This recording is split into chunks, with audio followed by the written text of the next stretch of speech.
Hi, I'm Jay Miskowick, Director and Translation Editor of Aliform Publishing, and I'm here just to summarize the previous videos we've been watching on translation, naming, and necessity. Basically what we've been doing for the last 5 or 6 videos is to take a few concepts from analytical philosophy and structural linguistics and see how we might use these terms and concepts and ideas as we're trying to make decisions while translating a text, especially in regard to whether literally or figuratively, metaphorically. A few of the concepts we've been looking at have been context and connotation, literality and denotation, rigid designators and non-rigid or accidental designators, paradigmatic versus syntagmatic expressions, description and referentiality, a few more as well too. We've also been thinking about the general process of translation while we've been examining these concepts.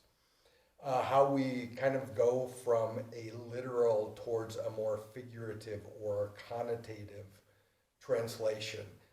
How important attention to mechanics, to syntax, to grammar, to punctuation, those kinds of things are as we are especially looking at particular clauses within sentences. And as well, we've been thinking about how to capture style or voice, which the latter term is both always individualistic to a text. The text always has its own voice, but we need to keep in mind as well too that texts come out of a community of speakers, that texts come out of a culture, a specific language, etc. I said the process of translation, that's not like 1, 2, 3 steps that I just described there. We're always already doing all of those things at once. We're always deciding between a literal or a more figurative or looser translation. We're always paying attention to mechanics. We're always thinking about the voice that we hear when we read the text. So let's make sure to understand as well too that translation really isn't just going step by step by step by step, but it's a very holistic type of exercise where you're doing a lot of things at once.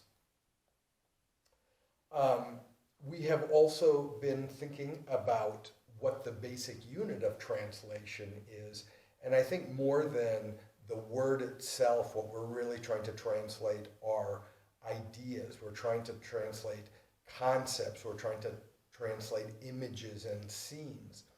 And so the word is basically the material out of which the idea is being translated. And so I think that really the basic unit of translation is better seen as the clause or the phrase or even the sentence, that we want to translate that phrase or clause at once. We don't necessarily want to go by, we might have to, we probably will read it word by word by word by word as we're doing our translation. But when it comes to that moment where we take it from one language and put it into another, it's better that we're thinking at blocks of words and groups of words at once, and so that the phrase or the clause, the dependent clause or the independent clause, and sometimes even the whole sentence itself, that should be our basic unit of translation.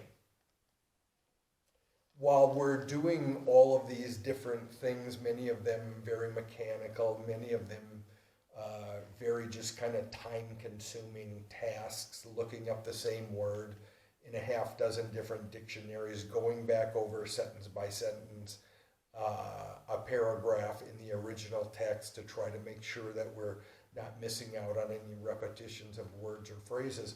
Along with all of these kind of mechanical and detail-oriented tasks that we're doing, what we're really looking for is a text that sounds natural in the language into which we are translating it. It should sound like a text that were written in English if I'm translating from French or Spanish or Japanese into English. It should sound like a text written in Spanish if we are translating from English into Spanish or German into Spanish. That text, we are in essence recreating a text, and we're recreating it into a new language that we have to be true to. We have to be cognizant that we are making a text that is new in and of itself.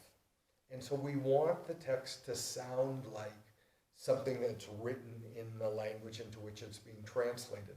That's where we might have to, on occasion, sacrifice the precise translation, or punctuation. We might have to move syntax around so that we have a more normal flowing sentence in this second language.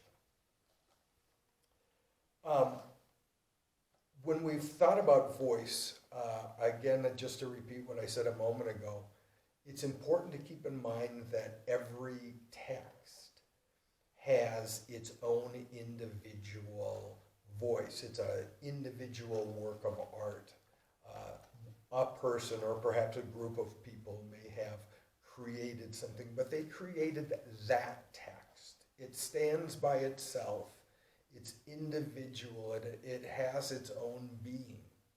But any text also comes out of a community of speakers. It comes out of linguistic, but also cultural, historical, national, social context as well too. And so when we're thinking about finding voice, we're paying attention to the individual speaker of that novel or of that story, but we're also thinking about where it came from really literally, where it came from geographically, where it came from historically, where it came from temporally.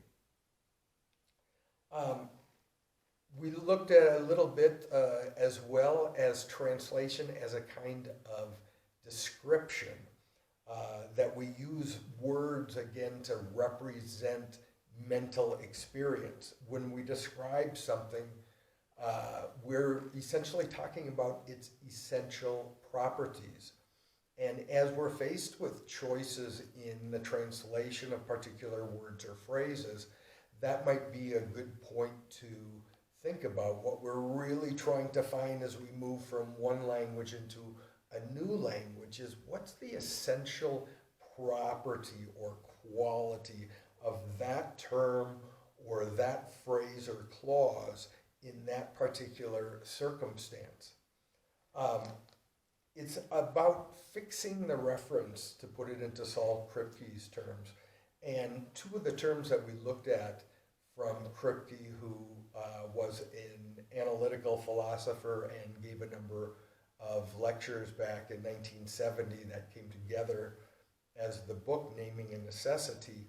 I think for the translator, a couple of the most important, useful, utilitarian terms that Kripke discusses are the accidental designator and the rigid designator. And the rigid designator is usually a proper name followed by a clause, followed by a group of words that somehow fixes that referent, that makes it a true statement in what Kripke calls all possible worlds. Under all conditions, that name and that description fit together in a kind of exclusive way. And so in some ways that's about naming with proper names, as Kripke mostly concentrates on, but it's also kind of denotative. It's a kind of literal translation. Opposed to the rigid designator is that accidental designator, one which is connotative, one which is contextual, one which is a product of circumstance, one which is, as Kripke says, an accidental kind of description about that thing. And so to come full circle about what we were mostly concerned about in this series of discussions, naming and necessity, was using a couple of particular terms from Kripke and bring them back to the notion, or bring them back to that dichotomy of the literal translation and the metaphoric or connotative translation. Something that is true or necessary under all conditions, something that is true or necessary in some conditions. And so, as you think about literalness, think about it as a kind of rigid, inevitable, defined description of something.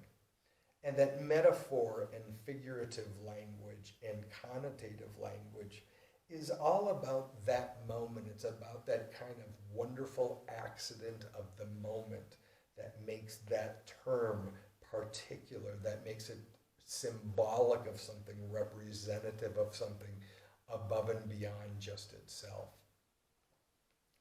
I'd like to end with just a couple of ideas that translators might do, kind of exercises that might be good for honing translation skills. One of them would be to take a dictionary, maybe take a dictionary of Spanish and take a dictionary of English, and try translating a definition. Take the word rose and rosa and translate those definitions in the dictionary. Take the word bridge and puente and translate those definitions in the dictionary and see how close your translation into Spanish, for instance, is to the Spanish definition of that term.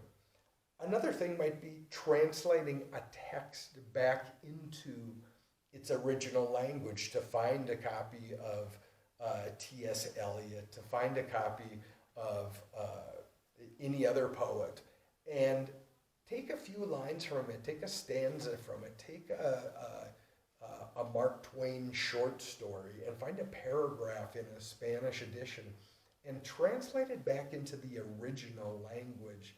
And again, see how close or similar or divergent, even more interesting, your translation is to the original text that gave birth to the translation that you were just looking at. You might also compare translations from a third language. To take Haruka Murakami's book, Norwegian Wood, translated into Spanish as Tokyo Blues, quite a difference in translation there. Take those two texts and look at them side by side. I don't know, I don't speak Japanese, so I would never be able to compare them to the Japanese. But if you have a pretty good command of a couple languages, to look side by side, to look at the same text from another language, and to look at those side by side might give you some kind of interesting insights into the decisions that those respective translators made. How close are they? Would you translate that Spanish edition of Murakami into English in the same way that the translator into English did? That might be a kind of a fruitful examination to do. You might also take some poems that are kind of based on onomatopoeia. Take a look at any Dadaist poetry, just a couple of lines from a poem by Hugo Ball, the Dadaist poet. Halaka halala blago bung baso fataka. Now, that's just pure sound. So when we have something that's onomatopoeia, is that something that is virtually untranslatable? Or is the sound the true meaning of the word, so that those sounds in English and those sounds in Spanish or those sounds in French, that's what we would have across those three languages. Take a look at Lewis Carroll's poem Jabberwocky. 'Twas brillig in the slithy toves did gyre and gimble in the wade. Now, is brillig brilliant, or is brillig just a couple sounds that Carroll put together, though? Is the slithy tove a slothful dove? If you were to translate a poem like that into a foreign language, into another language, how would you translate words that really have no meaning, that really are just inventions? Though when you read that poem, you follow a narrative. You kind of see plot setting and character unfold before you in some kind of almost undescribable way. So those are a few things that as for translation exercises that one might do, one might devote, 15 or 20 minutes to just taking a look at how would you translate some such things as dictionary definitions or encyclopedia entries or works back into their own original language from foreign language. And then one last thing that I would suggest translators do is keep a compendium of prefixes and suffixes. See what, the ty, the suffix ty in English is dad in Spanish, or te with an acute accent on the e in French. And when you take those suffixes, just for vocabulary building, you can virtually take any word that ends in ty in English and find the same words in Spanish or in French. University is universidad, université, priority is prioridad, priorité, the list goes on. So if you have a set of prefixes and suffixes, you can very quickly find denotative translations of words. Not always. That's not true for every word, but it's certainly true for a great many. And then also, if you're going to be doing any kind of technical translations, if you're going to be translating things in the sciences, to know what the translations of chemical suffixes are is super important, because there's sulfite and sulfide and sulfate, and those, ITI is ito and ATE is ato, but IDE is uro, and so that's some important distinctions in technical languages that you can be using to kind of double check, putting a little quality control on technical translation. The main text that we were using as a backdrop to our discussion was Saul Kripke's Naming and Necessity. It's and places a very technical kind of book. Modal logic and analytical philosophy sometimes literally look like mathematics. But he really is talking about a kind of philosophy of language and how to determine the truth or the accuracy or the rigidity of a statement. Along with that, we use quite a bit George Steiner's book, After Babel, Aspects on Language and Translation, which is maybe a little bit more poetic or humanistic look at translation. For those of you who are interested in some of the things that we have been talking about, I'd strongly encourage you to take a look at those books. Also, if you're interested in getting the lecture notes for all 6 videos in this series, Translation, Naming and Necessity, you can find at aliformpublishing.com. We'd be happy to send you a Word document file of all 6 lecture notes for $4.95. And again, you can find that at aliformpublishing.com.